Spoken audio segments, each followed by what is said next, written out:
From Eyewitness News, this is Newsmakers.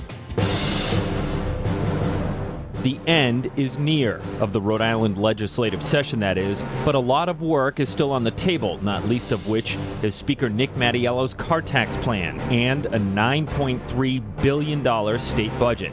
Plus, reaction to a Target 12 investigation uncovering a top legislative staffer receiving free college tuition for his family over the last 3 years.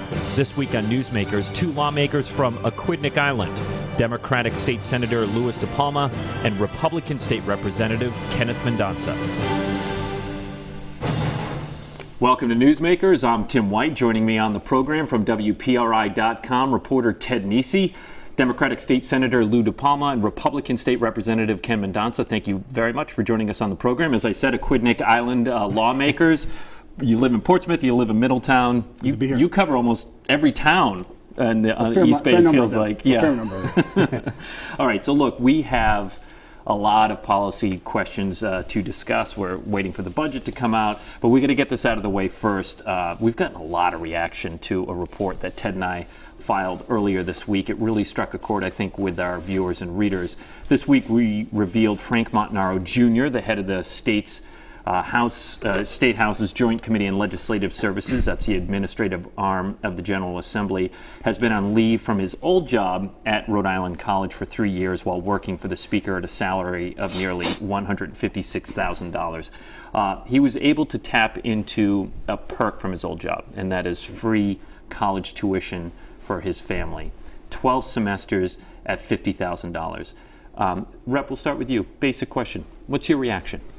Until you reported it, I didn't know that you had the ability to defer a position and hold a position while you're employed in a whole nother position. So leave to protect in itself, which has been around for a while, was unknown to you. That was unknown to me, and for a 6-month period seems excessive, because then it raises other questions as to who's filling that position at Rhode Island College. Let me just explain to our viewers what Leave to Protect is. And the basis of that is, in state government, you can leave your job. It's usually up to 6 months. And that way you hold on to your other job under Leave to Protect for about that time, in case the one you're in isn't a right fit, and you can go back to that old position. But as we said, that's usually for about 6 months. Frank Montanaro Jr. was able to stretch that out over 3 years under an annual agreement with Rhode Island College. So continue your reaction. And so I was very surprised to hear that, and then think that, okay, this went on for 3 years. Again, who was filling his role at Rhode Island College?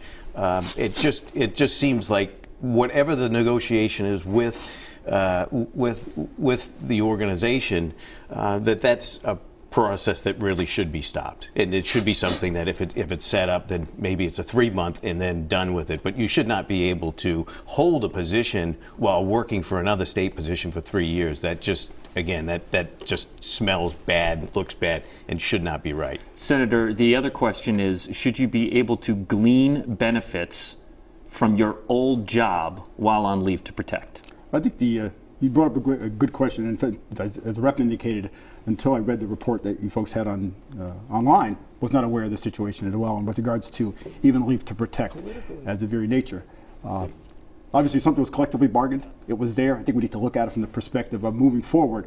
What should be there? What shouldn't be there?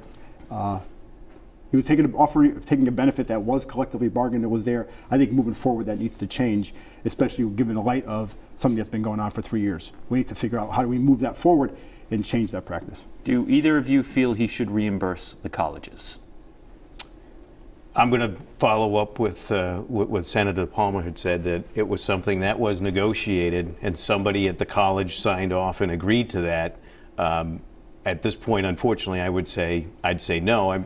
It would be nice if he did it on his own, but I think that there was an agreement made between the college and himself, and unfortunately, the taxpayers are going to pay the difference for that. Rep. Jared Nunes, I interviewed him this week for his reaction on this one, Democratic state rep from Coventry, West Warwick. He also made the point that if a janitor at Rick tried to move to another state job and claim tuition for his kids, no way that would happen. You agree with him? There again, as an engineer, I want to look at what the facts and data are with regards to the situation. I'm always going to go back to the facts and the data. I've only read the recent reports that are there. There's more facts and data, I think, to be gathered and read about. So it's unfair to really comment on that piece from that perspective. But it's a benefit that was negotiated through a collective bargaining agreement. I wasn't certain what was traded off for that, right? Same thing we talked about years ago as related to pensions, what was traded off over time. But there's a benefit he had. Moving forward, we need to see how to change that. And I think from reading your reports, there were probably in the neighborhood of 3,000 or so folks that benefit from that today that are actually workers in the state. This just happened to be a situation that had somebody who was on... Benefit from what? Free college tuition? Correct. Of course, they're working at the college. I understand. Right. But given that situation, I'm not saying if there are others that were associated with what's called to leave to protect was a part of that situation or not. You need to understand and appreciate how much of that was part of the situation, but it was collectively bargained. So what was traded off for that, it's not a great situation, but we need to look at, moving forward, what should be the case in light of what's been brought to light. Rep, one last question on this. We get a lot of news releases from the House Republicans about different things they're worried about, abuses in state government.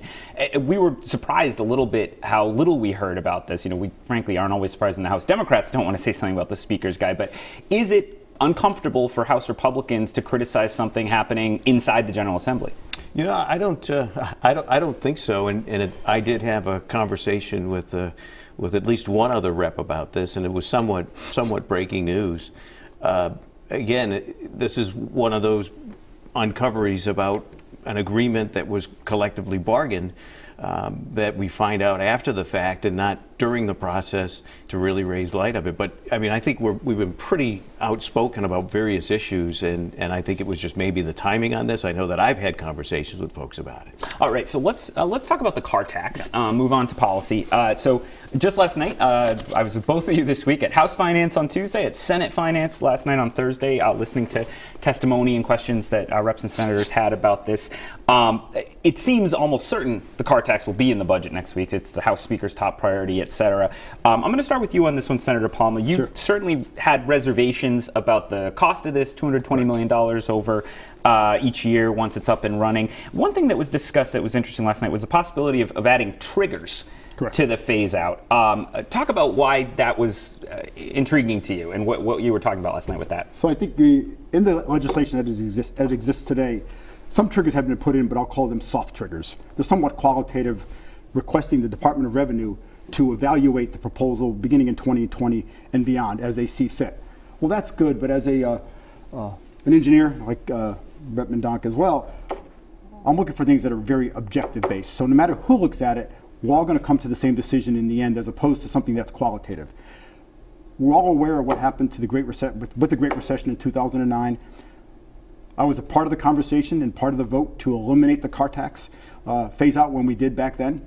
Not something we wanted to do, but given the magnitude of the situation, of the financial situation back then, we needed to do that. My concern with regards to that, my concern with regards to, obviously spend a lot of time with Health and Human Services and the funding for that, Medicaid and Medicaid expansion, what Congress and what the President's put forward is frightening with how that could impact Rhode Island. $480 million in Medicaid expansion, 95% of that is paid for by the feds. We pay about 5% in 2020, it will be 10. So the concern is, can this be sustained? Can we afford it given the challenges we have now and the out-year budgets? So from a trigger perspective, I'm looking at something that's objective so that we can have a quantitative tripwire that should the economic conditions in the state change, should growth not occur the way we expect it, whether it's an income tax, sales tax, corporate tax, you name it, it will cause us to go back and say we need to pause the car tax phase out for a period of time, whether it's a year, and come back again the year later. Similar to what we sort of have in the case of distressed communities program, where certain triggers have to be, there's 4 triggers that are there. Those aren't the right triggers for this, but let's make it something that's objective, that we can ensure it's sustainable. Rep, what do you think about that? As Ted had mentioned, we saw it before the House Finance, and there were some discussions about it, and I think that it's sensible to see where we're at. And, and I had asked the question, once we get to the out year, what do we do for any type of increases for the communities? And it's based on the sales tax and sales tax revenue. And I'd asked the question, well, what if the revenues go down? What do we do then? Just to make that clear to people, the proposal as it exists, it freezes the car tax revenue, and they're going to get that back from the state over time. And then they say at the end, the speaker wants to give the cities and towns a cut of the sales tax going forward. The idea being otherwise you'll just raise homeowner property taxes a lot. Correct. And as we know that the attempt to phase out the sales tax started before, and then it was halted because the economy went down. And I think that's a sensible approach to put those triggers in there just to protect everyone. And keep in mind that, yes, the car sales tax is very regressive, and we agree with that. The car tax or the sales tax? I'm sorry, the car tax is highly regressive. But what we're hearing is that we haven't seen the budget, but we're going to see a budget that's going to be $9.3 billion.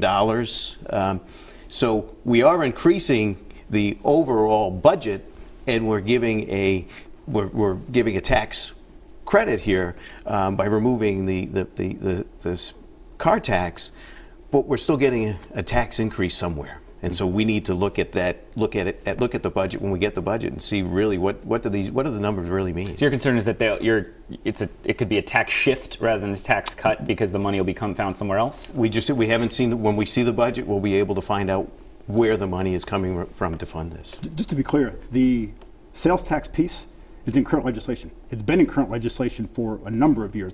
I might go back to I think it goes back to when the phase out began in 1998. It's just never been applied because what we've done, we never got to the point where it completely got phased out. And to say that it's a challenging equation at best, I'm working through trying to understand and appreciate all the factors in the equation. It's challenging at best. It's, like I said, it's been in there, whether it's on page 15 or page 13 of the legislation, it's been in there since 1998, almost 20 years. It's still a bit of a mystery. We had the House Speaker on the show a couple of weeks ago, and it's still a bit of a mystery as to exactly how this is going to be paid for, particularly as you say in the out years, Rep. 6 years, $221 million. His answer was it's a priority. You figure these things out in the budget process. We're looking for more efficiencies in state government to run the government leaner. Assuming you agree with that, what's the number one area of Rhode Island government that could run leaner? What we have seen in the House Finance Committee is we have seen that the governor has increased an awful lot of FTEs. And even so these are full-time employees. Yes, and so even at the executive level, we've grown the government. And we really have to look at those positions. These are high-paying positions, and what are we getting for those positions? We've also, in areas where we're looking to consolidate, we've consolidated, but we've added more positions, which is somewhat counterproductive in the commercial world. That when you consolidate, there are immediate efficiencies. In some cases, we've seen we're adding more FTEs. Is there fat to be trimmed, Senator? There's always efficiency to be gained. My concern, going back to a comment Ken made earlier and we discussed last night, I think 6 years is too short. Given the structural deficits we have in the out years, given we have a $134 million budget deficit today from the shortfall of $60 million in FY17, plus fiscal year we're in now, $40 million in FY18, that's 134. The first year of the proposal, car tax adds 26. We're up to $160 million we need to find. I don't know how we do that given where we are. One thing we also need to be cognizant of, and we are, all things that have been done over time, whether it's been raising the education funding formula, I think it's another $42.3 million in FY18 that's proposed, we've not raised one tax yet. Sales tax has not gone up, income tax has gone down, corporate tax has gone down, corporate minimum tax has gone down. Though the general fund budget, which is what we have to work with, is upwards going about $3.7 billion for FY18. Our total overall budget is about $9.3 billion. We're working with the $3.7 billion. It's a big number. About $2.5 billion of that, half goes to Medicaid, and half of that goes to education. So we're left with the rest of that to work with. But we've not raised taxes and all that. And clearly with this as well, there's no appetite, there's no expectation that any tax will be raised. So we're going to have to find that in the existing money that we have. It's a challenge. All right, we're going to take a break on the program. When we come back, we're going to continue the budget conversation, as that's the next thing for the General Assembly to really tackle. Stay with us. You're watching Newsmakers.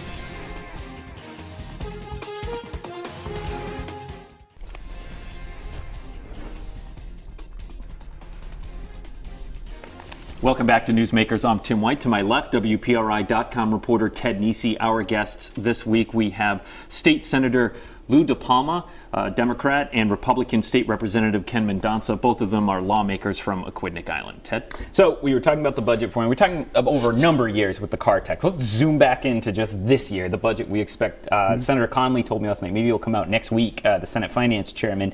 As you mentioned, Senator DiPalma, right now there's this $134 million shortfall in that original budget proposal. Add the Speaker's plan for the car tax, it's about $160 million. Right. Where do you think the budget writers are going to make cuts to make that balance? I think we're really looking across the board. I've shared my inputs with the leadership with regards to where I thought, having been in finance, this is my 9th year, and trying to look at it from a facts and data-driven perspective. I think some of the new initiatives, there's clearly an area of opportunity we need to look at to say, are they necessary and nice to have? And that's the case of how we have to look at everything. Is it necessary to do today, or is it nice to have, meaning we're putting something in place for the future? It's unclear where it's going to be. Then the House and Senate is going to clearly work through that and work with the governor to make certain we're doing what's right for all Rhode Island. You mentioned FTEs earlier, looking at maybe reducing the workforce. Are there specific departments you think should be cut, or do you think they should reduce more deeply in the Health and Human Services budget, which is the biggest section? What are you thinking, Ken? I mean, Health and Human Services, I mean, that's over 40% of our budget, and we have an expansion there with UHIP and trying to resolve some of those problems. So clearly that's not the area that we should try to cut away from it. Again, I think that, I haven't been asked my opinion by the Speaker as to what we want to do, but we know that they don't have the Republicans in there writing the budget. No. But we do have, we do know that the governor had targeted some scoops, and there was about $14 million in scoops that I would assume that the Speaker may be pulling out and using those. And again, we'll have to look and see. I certainly think when I look at the governor's administration and that she's been growing that administration, that we might want to look and see, some of those high-paying positions. What are we getting back? What are the taxpayers getting back? How much, though, do you think cutting the governor's staff can cover $160 million? Well, it certainly can't. But I think it's a perception to the taxpayer and say, well, it looks like, we're growing more and more of the staff and maybe we're not seeing a return on that investment. I mean, from a state, we're running a deficit. We didn't make some of our projections, and we didn't make some of the cost savings that we had anticipated this year as well. Senator DiPalma, one thing we're hearing some buzz about is the Commerce RI budget, some of those tax breaks and other incentives the governor has created and been using to try to get companies to come to Rhode Island. There's even some whispers of zeroing out that budget for the year or sharply reducing that. Do you think that's a real possibility, and would that mean a pause for commerce? No, I think it's the case of, so everything's on the table. I can't say, because I'm not necessarily in detailed conversations about it, but for some of the initiatives, what we've been doing is working to fund those.